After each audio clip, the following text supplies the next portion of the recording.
पूरी दुनिया में पक्षियों की 10,000 से भी ज्यादा प्रजाति पाई जाती है। सभी के वही 2 पंजे, 2 पंख और एक गर्दन होती है। लेकिन इन्हीं में से एक पक्षी है जिसका एक अलग ही पहचान है, जो आसमान का सीना चीर के हजारों मीटर ऊपर 120 किलोमीटर प्रति घंटे रफ्तार से उड़ता है, जो खुद की वजन से भी अधिक शिकार को अपने पंजे में दबोचकर उड़ जाता है और इसीलिए उसे पक्षियों का राजा कहा जाता है, जिसे हम बाज के नाम से जानते हैं। बाज का विजन बहुत ही अधिक होता है। वह अपने शिकार को 5 किलोमीटर दूर से ही देख लेता है। वह अपने शिकार की हर एक्टिविटी पर नजर रखता है। एक बाज इतना ऊंचा मुकाम हासिल करता है अपनी ट्रेनिंग और पुनर्जन्म की वजह से। अगर आप भी इस दुनिया में एक मुकाम हासिल करना चाहते हैं तो एक बाज को बाज बनने का पूरा सफर आपको जानना बहुत जरूरी है, क्योंकि 25 से 30 की उम्र तक आने के बाद भी लोगों को रिस्क लेने से डर लगता है। लेकिन एक बाज के जीवन की शुरुआत ही रिस्क से होती है। जिस उम्र में बाकी पक्षियों के बच्चे सिर्फ ची ची करना सीखते हैं, उस उम्र में बाज अपने बच्चों को पंजों में दबाकर हजारों मीटर आसमान की ऊंचाइयों में उड़ जाती है, उसे ये बताने के लिए कि तेरा जन्म आसमान का सीना चीर के सबसे ऊपर उड़ने के लिए हुआ है। तेरा जन्म पक्षियों का बादशाह बनने के लिए हुआ है। जमीन से हजारों मीटर ऊपर ले जाकर मादा बाज अपने पंजों से उसे छोड़ देती है और यहीं से शुरू होती है उसकी हाई रिस्क ट्रेनिंग।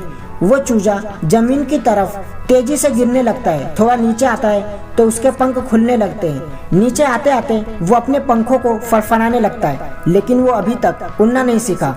वो जमीन से कुछ ही ऊपर होता है। ऐसा लगता है कुछ ही सेकंड में उसका जीवन समाप्त हो जाएगा, लेकिन अचानक एक पंजा उसे अपनी गिरफ्त में ले लेता है और वापस आसमान में उड़ जाता है। वो पंजा होता है उसकी माँ का, जो उसके पीछे उड़ रही थी। उसकी ये ट्रेनिंग तब तक चलती रहती है जब तक वो उड़ना नहीं सीख जाता।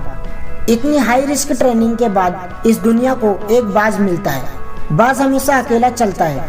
वह कभी भी झुंड में नहीं चलता, अपना शिकार अकेले ही करता है। बारिश के वक्त जब सारे पक्षी अपना आश्रय तलाश करते हैं, तब यही बाज उसी बारिश में आसमान को चीरते हुए ऊपर निकल जाता है और बादल से कहता है, तू बरस ले, कितना बरसेगा, और फिर नीचे आकर चैलेंज करता है। एक बाज की उम्र लगभग 70 साल होती है।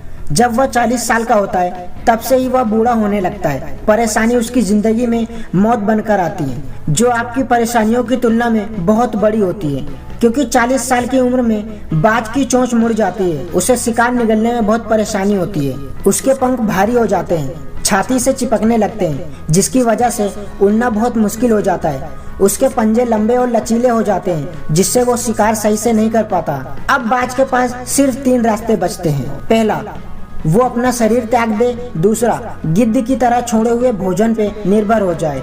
तीसरा, सबसे कठिन और पीड़ादायक रास्ता, अपने आप को पुनः रिकवर कर फिर से आसमान में उड़ने का। और वह इसी तीसरे रास्ते को चुनता है और अपने पास के सबसे ऊंची चोटी पर पहुंच जाता है। वहां पर अपना घोंसला बनाता है और फिर से शुरू होता है परेशानियों को जड़ से उखाड़कर आसमान में उड़ने का सफर। वह अपने चोंच को एक चट्टान पर मार मार कर तोड़ देता है, लहूलुहान हो जाता है और इंतजार करता है नई चोंच आने का।